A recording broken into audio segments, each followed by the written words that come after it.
Hello everyone, welcome to learn with Shefali. तो आज हम एक बहुत ही इंटरेस्टिंग ह्यूमरस पोएम पढ़ने वाले हैं जो कि है how to tell wild animals. ये आपको स्टोरी बताएगी वाइल्ड एनिमल्स के बारे में। अगर आपको उनके बारे में नहीं पता है तो आप उसको आइडेंटिफाई कर सको जिन डेंजरस वेज से। कुछ डेंजरस वे बता रखे हैं जिससे आप उस एनिमल को क्या कर सकते हो, आइडेंटिफाई कर सकते हो। ठीक है, ब्लू बॉक्स में लिखा है that this humorous poem suggest some dangerous way to identify for the wild animals. की सम डेंजरस वे बता रखे हैं जिससे आप आइडेंटिफाई कर सको वाइल्ड एनिमल्स को। ठीक है, read it allowed and keep a strong and regular rhythm. ठीक है, तो सबसे पहले फर्स्ट स्टेंजा पढ़ते हैं। If ever you should go by chance to jungle in the east, and if there should to you advance a large tawny beast, if he roar at you as you are dying, you will know it is an Asian lion. तो अब इसमें एक line की बात की गई है। क्या बोला गया है, अगर आप जैसे जंगल में चले जाओ, सपोज आप जंगल में चले गए, आपको किसी भी एनिमल के बारे में कुछ नहीं पता। ठीक है, जंगल इन द ईस्ट में आप जा रहे हो। ठीक है, ईस्ट के जंगलों में आप जा रहे हो। And if there should to you advance a large and a tiny beast. Tiny का क्या मतलब हो गया, ऑरेंज ब्राउन और येलोइश ब्राउन कलर का अगर कोई बीस्ट आपके सामने आ जाता है। If he roars at you, वो आपके ऊपर रोर करता है एज यू आर डाइंग। और अगर आप मर रहे हो, आप हिलोगे ज़्यादा, तो वो क्या करेगा, आपके ऊपर रोर करेगा। तो आपको उसकी जो रोर से ये चीज़ पता चलेगी वो कौन सा लायन है, एशियाटिक लायन है। ठीक है, एशियन लायन है। ठीक है, आपको ये चीज़ उससे पता चल जाएगी। अगर आप बाय चांस एशियाटिक लायन से बच जाते हो तो आपको नेक्स्ट एनिमल कौन सा मिलने वाला है, आप उससे सपोज बच गए, आपकी उससे मुलाकात नहीं होती है। ठीक है, और if some time when roaming around, अब आप क्या कर रहे हो, वहाँ पे जंगल में घूम रहे हो। ठीक है, घूम रहे हो। अ नॉबल वाइल्ड बीज ग्रीट्स यू। नॉबल वाइल्ड बीज का मतलब ये हो गया कि बहुत ही शांत दिखने वाला एक बीस्ट, एक एनिमल। ठीक है, आता है आपके सामने, जिसमें क्या बने हुए हैं, जिसमें ब्लैक ब्लैक स्ट्राइप्स बने हुए हैं। आप देख सकते हो उसके बॉडी पे क्या बने हुए हैं, ब्लैक ब्लैक स्ट्राइप्स बने हुए हैं। ऑन अ येलो ग्राउंड, इसमें ग्राउंड का मतलब बोला गया दैट इज बैकग्राउंड। उसका येलो क्या है, बैकग्राउंड है। येलो बैकग्राउंड है और उसके ऊपर क्या बनी हुई है, ब्लैक ब्लैक स्ट्राइप्स बनी हुई है। ठीक है, just notice if he heats you. Notice करो, वो आपको खा सकता है। This simple rules may help you learn the Bengal tiger to discern। डिस्कर्न का क्या मतलब हो जाता है, कि मतलब यही कि ये आपको पता होना चाहिए कि ये क्या है, एक बंगाल टाइगर है। अगर उसकी बॉडी पे ब्लैक स्ट्राइप्स हैं और येलो बैकग्राउंड है तो दैट मीन्स वो बहुत शांत भी दिखता है। तो दैट मीन्स आपकी किससे मुलाकात हुई है, दैट इज़ बंगाल टाइगर से, और वो आपको खा जाएगा। इसीलिए उससे मुलाकात हमें नहीं करनी चाहिए। नेक्स्ट पे जाते हैं। अब आप उससे बच गए हो, उससे आपकी मुलाकात नहीं हुई है। अब थर्ड एनिमल देखते हैं कौन सा है। If strolling fourth a beast you view.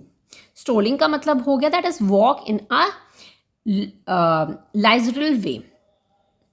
ठीक है, वो वॉक कर रहा है, बहुत धीरे धीरे, बहुत आराम से आ रहा है वो। आप उसे देख रहे हो, बहुत ही स्लोली आ रहा है वो। Whose hide with spots is peppered.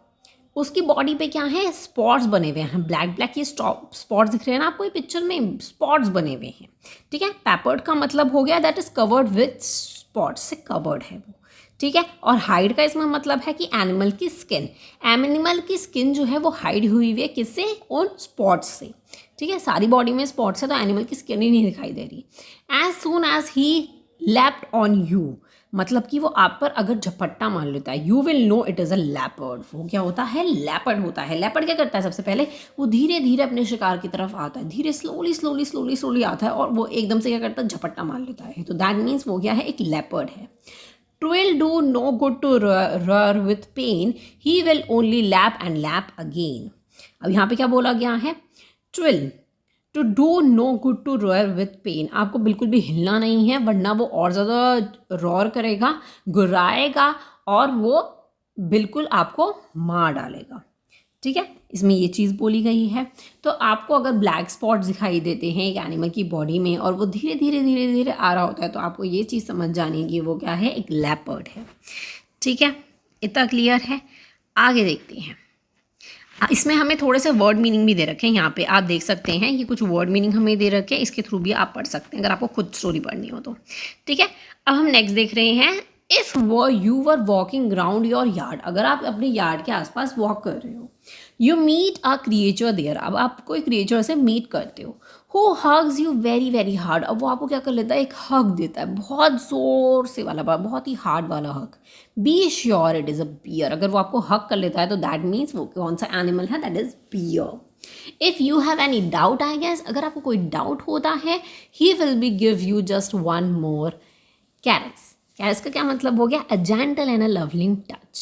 मतलब कि या तो आप उसे थप्पड़ बोल सकते हो या आप कुछ भी बोल सकते हो, उसे एक लवलिंग टच बोला जाएगा। कि अगर आपको फिर भी कोई डाउट होता है, अगर उसको हक कर लेता है फिर भी आपको उसके बाद भी कोई डाउट होता है, तो that means that is a bear. ठीक है, अगर आपको वो एक लवली लवली टच देता है, दैट इज़ कोई स्लैप करता है या कहीं और टच करता है। ठीक है, बियर की बात कर ली है। अब ये देखते हैं next, through to distinguish beast of prey. अब क्या हो रहा है, यहाँ पे दो एनिमल्स के बीच क्या किया जा रहा है, डिफरेंस बताया जा रहा है। ठीक है, a novice might nonplus. Novice का मतलब हो गया someone new to the job. अब कोई एक न्यू एनिमल आया जिसको पता नहीं है कि कैसे शिकार करनी होती है, जैसे क्या क्या क्या चीज़ें करनी होती है फूड के लिए। The crocodile you always may tell from the hyena thus.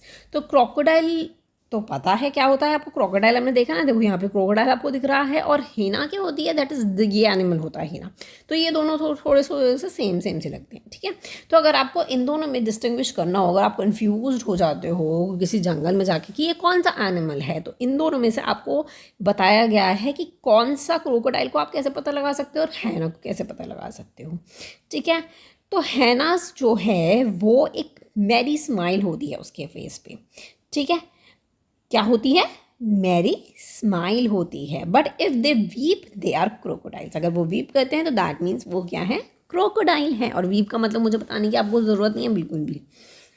देखिए नीचे दे रखा है क्या वीप का मतलब, नहीं दे रखा। ओके, तो आपको डिफरेंस पता चल गया। अगर हिनास अगर आपके सामने होती है तो उसके फेस पे क्या होती है, एक स्माइल होती है। और क्रोकोडाइल जो होते हैं दैट इज वीप होता है।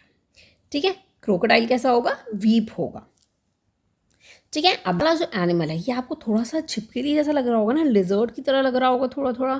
ठीक है, तो इसको हम कहते हैं गिरगिट है, जो कि बिल्कुल लिजर्ड की तरह दिखता है। ये अपने रंग बदल सकता है, जिस ट्री पे बैठेगा, जिस लकड़ी पे बैठेगा, जहाँ पर भी होगा वो उस कलर का हो जाता है। ठीक है, आप लोगों ने देख भी रखा होगा शायद गिरगिट, बहुत से बच्चों ने। ठीक है, तो अगर आपको लिजर्ड की तरह बना हुआ ये एनिमल दिखाई देता है, इसके पास क्या होता है, कोई ईयर्स भी नहीं होता है, कान भी नहीं होते हैं, इसके पास कोई सिंगल विंग्स भी नहीं होते हैं। ये tree, nothing on the tree पे अगर होते हैं तो आपको समझ जाना है ये कौन है, हिंदी में गिरगिट, इंग्लिश में कैमलिन। ठीक है, इतना क्लियर है। तो हमने सबके बता दिए हैं, ये लिजर्ड की तरह होता है, स्मॉल होता है, और इसे हम गिरगिट कहते हैं। क्रोकोडाइल और हिना में डिफरेंस आपको पता चल चुका है कि हिना की मुंह पे स्माइल होती है और क्रोकोडाइल दैट इज वीप करता है। ठीक है, बियर आपको अगर एक हग देता है तो दैट मीन्स आपको समझ जाना है कि वो बियर है। और जिसकी बॉडी पे स्पॉट्स होंगे बहुत सारे तो आपको समझ जाना है लेपर्ड है। और अगर आपको बंगाल टाइगर का पता करना है तो उसकी बॉडी पे ब्लैक स्ट्राइप होते हैं। और लायन का पता करना है तो वो रोर करता है और उसकी बॉडी येलो, ऑरेंज ब्राउन या फिर येलो ब्राउन कलर की होती है। ठीक है, अब ये देख लेते हैं कि ये पोयम किसने लिखी है आखिर, दैट इज कैरोलिन वेल्स ने लिखी है। ठीक है, यहाँ पे आपको नाम दिखाई दे रहा है। आप एक वर्ड मीनिंग भी देख सकते हैं, ground that means background, discern make out और identify, hide skin animal, peppered covered with spots, scares, a gentle and lovely touch, novice something new to the job, and non-plus that is puzzled, confused or surprised। यहाँ पे जो है non plus, यहाँ पे आपको दिख रखा था, शायद मैंने बताया नहीं, ये रहा नॉविस माइट और नॉन प्लस, इसका मतलब कन्फ्यूज्ड। ठीक है, अगर आप कन्फ्यूज हो जाते हो दो एनिमल्स के बीच में। आई होप आपको ये चीज़ क्लियर हो गई होगी, ये पूरा पोएम क्लियर हो गया होगा। नेक्स्ट वीडियो में हम करेंगे इसकी ये थिंकिंग अबाउट द पोएम के क्वेश्चन आंसर्स। ठीक है, ज़्यादा बड़े नहीं होते हैं question answers. Okay, keep supporting me, thank you so much for watching, bye bye.